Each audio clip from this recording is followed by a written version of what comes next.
Another example, and that other example was the ERA. Do you remember what the purpose was behind the ERA? What was the ERA? Equal Rights Amendment. What was the purpose behind the Equal Rights Amendment? There was one thing it was supposed to do. It was designed specifically for what? Okay, not to discriminate. Sex was the key word. I think you were the one that yelled that out in class. Yeah, probably not. But anyway, okay, how specifically though, Colin? The wages. The wages. What does a woman typically get paid for every dollar that a man gets paid? About 75 cents now. And previously it was even lower than that. So it's been getting more equal. The Equal Rights Amendment basically said that you were not going to discriminate on account of sex or gender. And the thought is that it was the economics of it that they were looking to regulate using original intent. What would have been a way that you could have maybe convoluted the Equal Rights Amendment to allow something that had nothing to do with economics at all? Go ahead. Marriage between gay marriage. Gay marriage, same-sex marriage. The idea was that if it was based on, because it said no discrimination on account of sex, it was based for economics, but it could very easily, if sex was the key word, be used to deal with any discrimination in reference to sex. And if you allow a man and a woman to get married, but not a man and a man and a woman, Adam and Steve can't get married, but Adam and Eve can, that's discrimination based on sex. It could have allowed gay marriages even though that wasn't the intent of it. So you got to be careful with original intent. What else you got? Go ahead, Brianna. Divided government is like, it's local, county, state, and the country. Okay, divided government is actually a little bit different than that. Divided government, and I think I had mentioned this, I may not have though, but so I'll go ahead and get it now. If the president, when you think about the president right now, President Obama is what party? Okay. Well, the executive party. I thought you were talking about branches. Yeah, okay, what party is he? Democrat. President Obama is a Democrat. What party controls the majority of the Congress? Democrats. So right now, the government is not divided because you've got one party controlling both of the elected branches. In a divided government, and Claudia, you had kind of jumped into this, if Obama is a Democrat but the Republicans had a majority, this is considered divided government because one party controls one branch and the other party controls the other. That would be what divided government is. What else you got? Go ahead. What's the stare decision? Okay, stare decisis. Stare decisis, that was Latin. Do you remember that? Let the decision stand. Can you give me an example of that, Brittany? No. Okay. Go ahead, Olga. Abortion. What about abortion? It's been legal for a really long time, and the longer it's legal, the harder it is to change it. Yeah, that's right. Stare decisis says let the decision stand. And in abortion, if they were going to overturn abortion, they would have got it back in the 70s. But now it's getting close to 4 decades of precedent behind it, which means the longer a decision stays, the longer the decision will continue to stand. Can you remember the example that I gave you that was stare decisis where they overturned it really quick?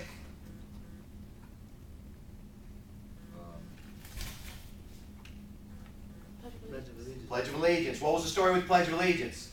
One nation under God. Yeah, one nation under God. What happened with that, though? What did I say in reference to Pledge of Allegiance? Oh, no, not a good sign. Who did they make stand in West Virginia? The kid who didn't believe in.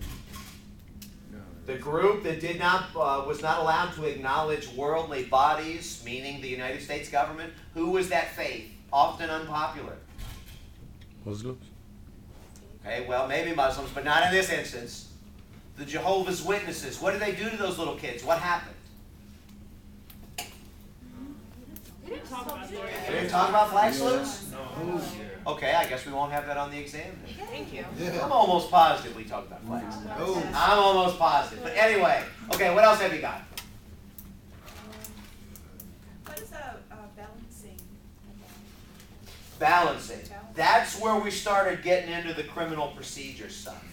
And if you remember, I had said that when you balance, sometimes what you have to do is you have to balance competing rights. And I had given you the vomit example. Do you remember the vomit example? Yeah, with the pills and the... Okay, basically, this was the situation where you're requiring the man, if you remember, the police had the valid warrant, they went into the house, They entered legally with the valid warrant, went back to the back bedroom, and when they entered the back bedroom, what'd the guy do? Jumped from his bed, ran over to the nightstand, swallowed the pills. What did the police do? And they pumped his stomach. And they pumped his stomach when he vomited. What did they find? They found the exact pills that were in the warrant.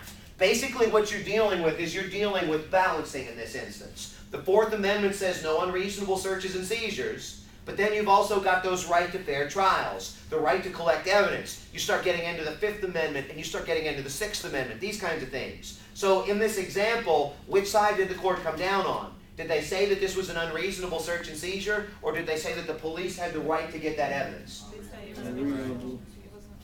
They said it was unreasonable. So why did they say this? Because they don't have the right to, because the pills were inside of the guy. And The pills were inside of the guy. inside the guy. They invaded his privacy.